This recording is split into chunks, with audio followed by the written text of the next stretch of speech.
Hello students, कल हमने आपको डायरी का एक पन्ना का वाक्य रूपांतरण सिखाया था कि किस तरह से वाक्य रूपांतरण किया जाता है या वाक्य रूपांतरण किसे कहते हैं। वाक्य के प्रकार मैंने बताया आपको। सरल वाक्य है जिसका एक ही उद्देश्य और एक ही मुख्य क्रिया होती है।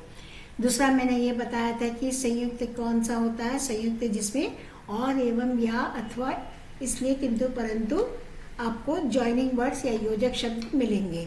तीसरा मैंने ये भी बताया कि मिश्र वाक्य कैसे आप पहचानोगे, जिस वाक्य के बीच में कि जो वह जब तब जैसा वैसा यदि तो क्योंकि हो, जिसको हम लोग इंग्लिश में कोरिलेटिव्स वर्ड्स भी कहते हैं।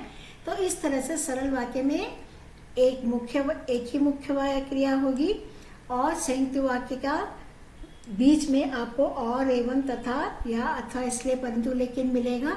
और मिश्र वाक्य जो है कि जो यह जब तब जैसा वैसा यदि तो से शुरू होगा। चलिए अब हम लोग इस पर एक कंपैरेटिव स्टडी करेंगे। कंपैरेटिव स्टडी का अर्थ होता है कि तुलनात्मक अध्ययन करेंगे और ये एक अभ्यास कार्य पत्र के रूप में मैं तुम लोगों को दे रही हूँ कि यह दिखाने के लिए कि किस तरह से इसको आप करोगे, और एक अभ्यास पत्र भी मैंने दे रखा है। तो चलिए तुलनात्मक हम अध्ययन करेंगे। देखिए सरल वाक्य क्या है। सुभाष बाबू के आगे बढ़ने पर पुलिस ने लाठियां बरसानी शुरू की, क्योंकि बरसानी शुरू की एक ही इसमें क्रिया है, इसलिए सरल वाक्य।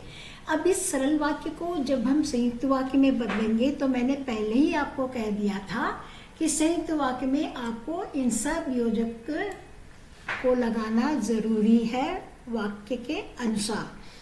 तो यहाँ वाक्य के अनुसार क्या लगेगा, यहाँ वाक्य के अनुसार और। क्यों?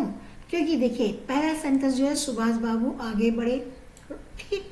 दूसरा सेंटेंस क्या है, पुलिस ने लाठी बरसाना शुरू की। तो जब सुभाष बाबू आगे बढ़े और लाठियां पुलिस ने बरसानी शुरू की, जिसमें वहां और लगेगा। अब अगर हम इसी वाक्य को मिश्र वाक्य में बदलेंगे तो पहले ही मैंने आपको बता दिया कि जो वह जब तब जैसा वैसा यदि और क्योंकि का प्रयोग होना जरूरी है। तो अब यहाँ क्या, जब सुभाष बाबू आगे बढ़े तब पुलिस ने लाठियां बरसानी शुरू कर दी। जब बढ़ेंगे तभी तो पुलिस लाठी बरसाएंगे ना, इसलिए यहाँ पर जब और तब का प्रयोग होगा। चलिए अब और एक उदाहरण मैंने आपको दिया है। पुलिस ने पार्कों को सवेरे से ही घेर लिया था।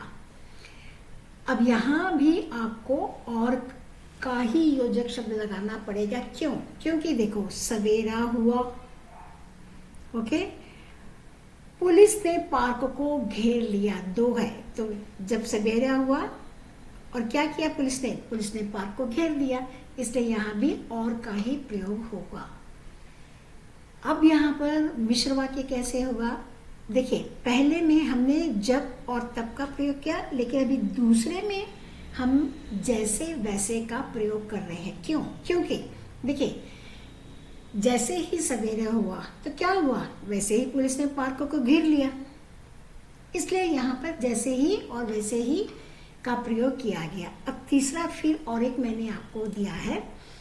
झंडा गाड़ने पर पुलिस ने अविनाश बाबू को पकड़ लिया।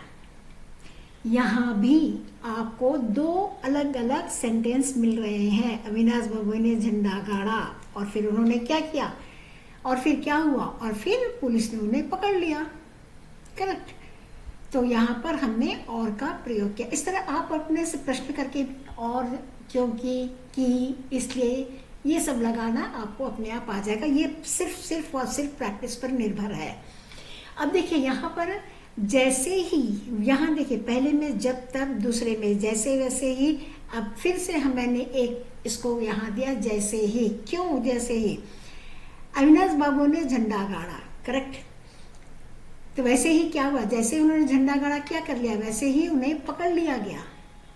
समझ में आप लोगों को किस तरह से, देखिए इन सारे शब्दों का प्रयोग हम लोगों ने किया, योजक का योजक और मिश्र वाक्य में जब तब सब इस तरह से। तो आप लोगों को भी इसी तरह से वाक्य कन्वर्ट करना या वाक्य रूपांतरण करना सीखना जरूरी है। तब आप देखिए आपको 5 में से 5 अंक अगर नहीं मिलेगी तब आप बोलिएगा, ये मेरी गारंटी है। आप लोगों को अवश्य मिलेगी। इस टेबल को अच्छी तरह से आप लोग पढ़कर जाइएगा। ये देखिए यहाँ भी मैंने एक टेबल आप लोगों के लिए बना कर रखा है। दूसरा किस तरह रूपांतरण करना उसका भी टेबल बना कर दिया। अब आया आपको परीक्षा के लिए एक विशेष सुझाव मैं दूंगी, ताकि ये भी आप लोग थोड़ा पढ़कर जाइएगा। मिश्र वाक्य बनाते समय जो सो जब तब जैसे वैसे इस सबका आपको प्रयोग है। तो सीधे आप एक ज को याद करके रख लीजिएगा। ज से जितने सारे शब्द है प्राय प्राय वह मिश्र वाक्य में प्रयोग कीजिएगा। संयुक्त में आपको पहले ही बता दिया, और एवं या अथवा इसलिए योजक शब्द है। सरल वाक्य में कुछ नहीं है, बस एक ही मुख्य क्रिया है। स्टूडेंट्स, आप लोग अगर इस 2 टेबल को प्रैक्टिस कर लीजिए, फिर देखिए किस तरह से आप हर प्रश्न का उत्तर सही देकर आओगे। अब देखिए, मैंने आप लोगों को स्वयं प्रयास करने के लिए एक अभ्यास प्रश्न भी दे दिया है। तो देखिए, ये जो 3 वाक्य हैं, तीनों वाक्यों को आप संयुक्त मिश्र वाक्य में बदलिएगा। पहले आप बदलिए, मैंने उत्तर कुंजी दे रखी है, उसको बाद में आप चेक कीजिएगा। पहले आप अपनी तरफ से मेहनत कीजिए। तो इस तरह से यहाँ आंसर की भी मैंने दे रखा है, आप लोग अपने आप इसको देख लीजिएगा। ठीक है, तो देखिए यहाँ पर आप लोगों को मैं एक बात अवश्य कहूंगी कि स्टूडेंट्स, आप लोग है ना बहुत रिवीजन कीजिए, बहुत रिवीजन कीजिए। इतना रिवीजन कीजिए कि आप लोगों को एकदम रट जाए कि सरल वाक्य क्या है, संयुक्त वाक्य क्या है, और मिश्र वाक्य क्या है, कहाँ क्या है, क्या नहीं है। इन सब माने आप लोगों को सीखना बहुत जरूरी है। तो देखिए, ये जो सिंपल ट्रिक मैंने आपको दिया है आइडेंटिफाई और कन्वर्ट सेंटेंस का, ये आप लोगों को बहुत काम आएगा। सिर्फ इस पार्ट के लिए बल्कि सभी पार्ट के लिए। तो स्टूडेंट्स, मुझे पूरा आशा है कि आप लोग जरूर 5 में से 5 अंक प्राप्त करेंगे। इसलिए मेरे चैनल को सब्सक्राइब कीजिए, लाइक कीजिए, शेयर कीजिए, और जितनी हो सके इसको आप लोग सीखिए और समझिए। मिलते हैं अगले प्रश्न पत्र में।